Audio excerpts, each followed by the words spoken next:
What's good? It's your boy JayThat'sMe. Let's dive into Smackdown for September the 8th, 2023. Pretty okay show for the most part. I love that they're finally using Austin Theory and Grayson Waller as a tag team. Great. Tremendous stuff there. So we kicked the show off with the first match of the night, that being Charlotte Flair and Shotzi versus Damage Control. Bayley and Iyo Sky. Pretty okay match for the most part, but in the end, Asuka comes out and makes her return because she distracts Bayley, and then this allows for Shotzi to hit the DDT and pin Bayley for the 1-2-3. And then post-match, Asuka plays mind games with Iyo Sky. So I do like this. This is great. It looks like we're finally going to get Iyo and Asuka. That'll be great right there. So really smart shit right there, if we're being honest. I think Charlotte's going to take a back seat for a little bit when it comes to the title. She's going to have to feud with somebody. So, and then Shotzi's just getting a push right now because of Charlotte. So, like, if you think Shotzi's going to do anything, you're sadly mistaken. So, it is what it is. But I do like the whole Asuka and Iyo idea. That could rule. That could kick ass. Moving on. So, Paul Heyman is backstage with Jimmy Uso. Jimmy's not buying anyone's rhetoric about him not being in the Bloodline and wants to know the plan. Regarding his match with AJ Styles, Paul Heyman says that Solo Sikoa is not here and neither is the Tribal Chief. Well, we knew that about Roman. Roman's not going to show up at all. He doesn't show up to work at all, but he gets paid for it. Jimmy's not in the Bloodline unless Roman Reigns says he's in. Heyman wants Jimmy to handle business tonight, and he'll talk to the Tribal Chief regarding his status within the group before you know it. So Paul Heyman says that he'll bring this family back together. Then Heyman proceeds to bump into AJ Styles, who's standing by the merchandise table. Heyman wants to know Heyman wants to know why AJ Styles is picking a fight with the Bloodline. Doesn't he have enough issues on his hands? AJ Styles grabs Heyman by his tie. Then Jimmy Uso attacks AJ Styles out of nowhere from behind. Jimmy launches AJ Styles over a production crate. Jimmy tries to seek approval from Heyman. And then Paul Heyman decides to call Roman Reigns. Pretty good stuff there. I do like that. I kind of wish the AJ Styles was in his feud with Karrion Kross, but it is what it is. We might be setting up getting a little feud between Roman Reigns and AJ Styles. A callback to their feud in 2016. So we might get that. We might. Do I think it'll happen? Probably not. I mean, I'm not going to say it won't happen. Maybe that can happen at something that maybe like a fast lane or something. Maybe Royal Rumble of 2024. I don't know.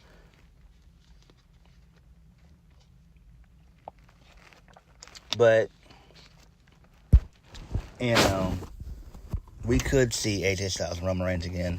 I would love it. I think that would be great. Hopefully it happens, but I doubt it. I'm not going to get my hopes up at all. Moving on. So Kayla Braxton had an interview with Damage Control. Bayley says that they're going to put Asuka on the shelf just like they did Bianca Belair. Iyo Sky accepts Asuka's challenge and she'll put the WWE Women's Championship on the line. Nice. So will that be happening on a random episode of Smackdown? Or will that happen at Fastlane? Nobody knows. I hope it happens on Fastlane. I doubt it though. But it needs to.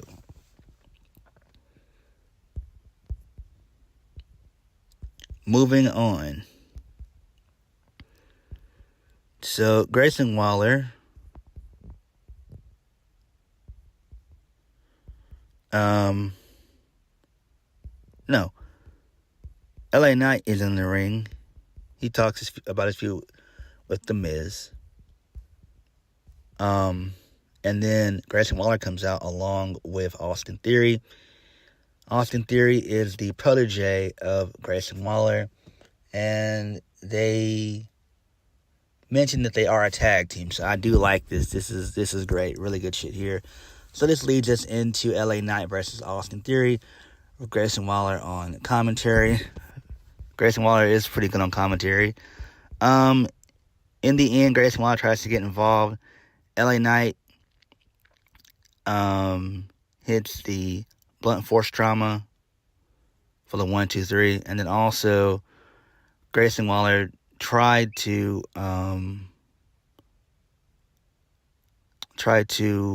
unhook the exposed turnbuckle or whatever, but it didn't work. So that's fine there.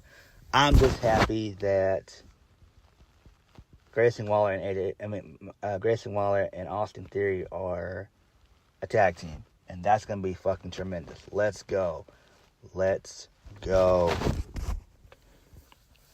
Moving on. So Kathy Kelly had a backstage interview with AJ Styles. AJ Styles is still standing. Jimmy Uso can attack him from behind all he wants, but there's nothing that's going to stop AJ Styles from tearing his head off tonight. Okay. Fine with that. Moving on. So, we see Paul Heyman talking to Adam Pearce. Paul Heyman wants to know what's the compensation from the Jey Uso trade. That decision is above Pearce's pay grade. We all know it's going to be Cody Rhodes. I mean, come on. Like, it's a given. If we got Jey Uso on Raw, you know we're going to get Cody Rhodes on SmackDown. I mean, that's common sense. And they'll probably start that at Royal Rumble, wouldn't you think? Because once Cody does whoever Cody's going to feud with on SmackDown while he's there, until he gets to Roman Reigns, it might start at Fastlane, but, you know, they're probably going to start building the feud and stuff around the Royal Rumble, you know?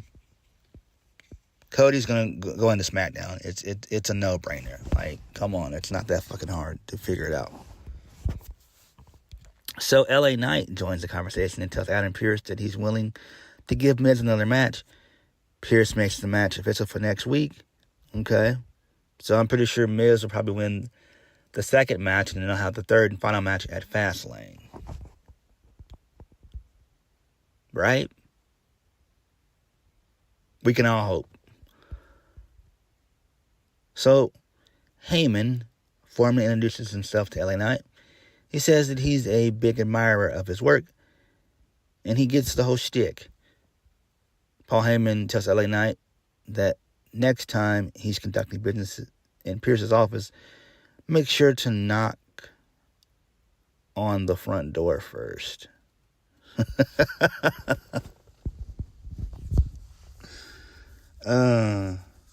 Really good stuff there. I enjoyed that. That was really good stuff there. Next, the Judgment Day is out there, minus Rhea Ripley.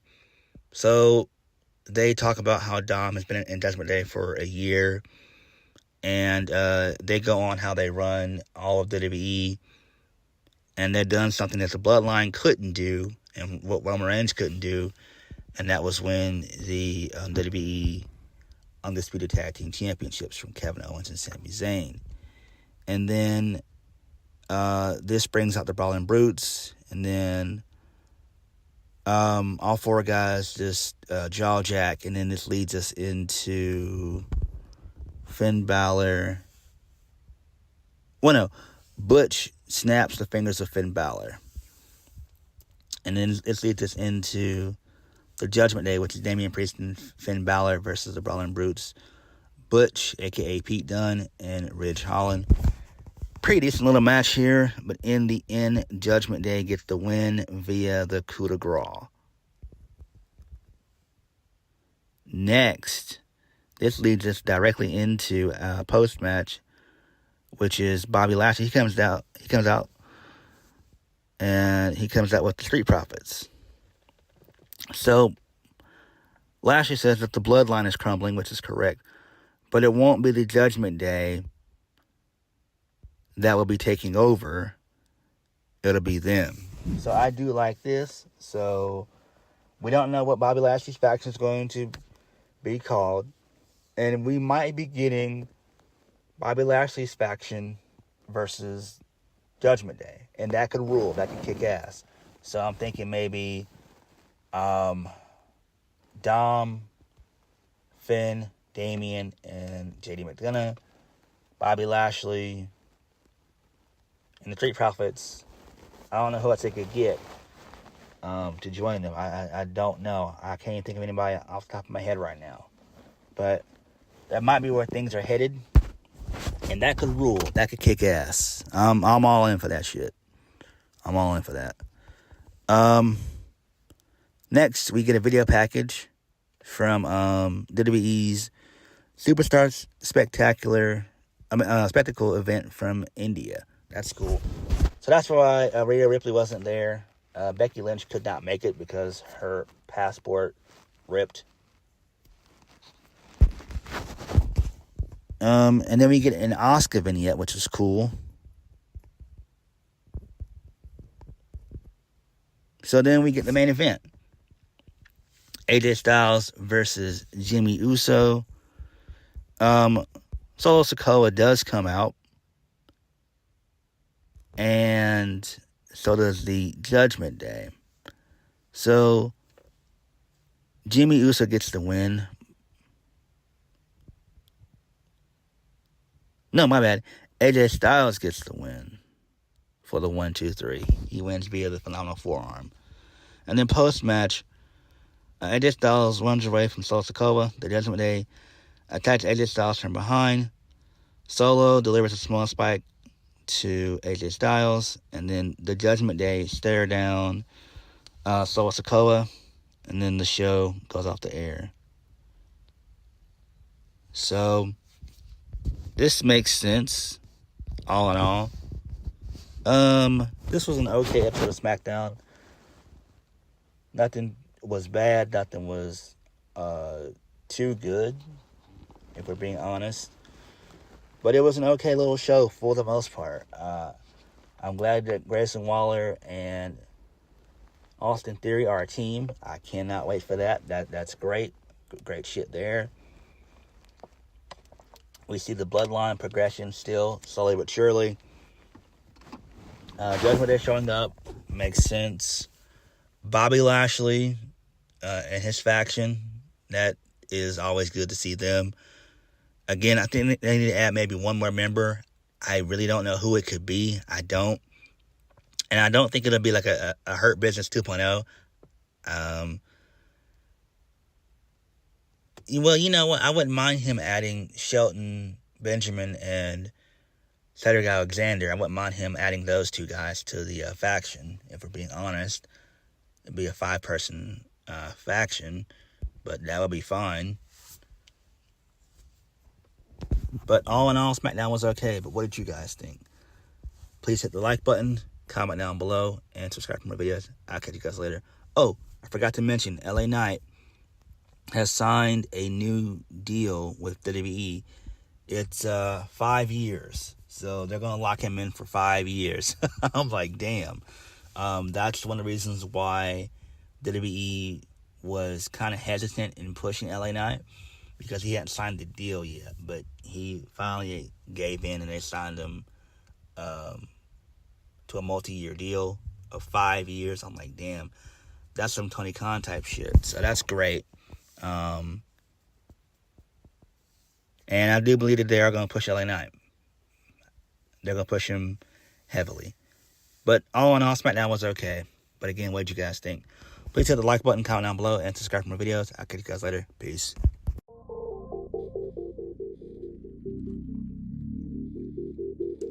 Alright. To the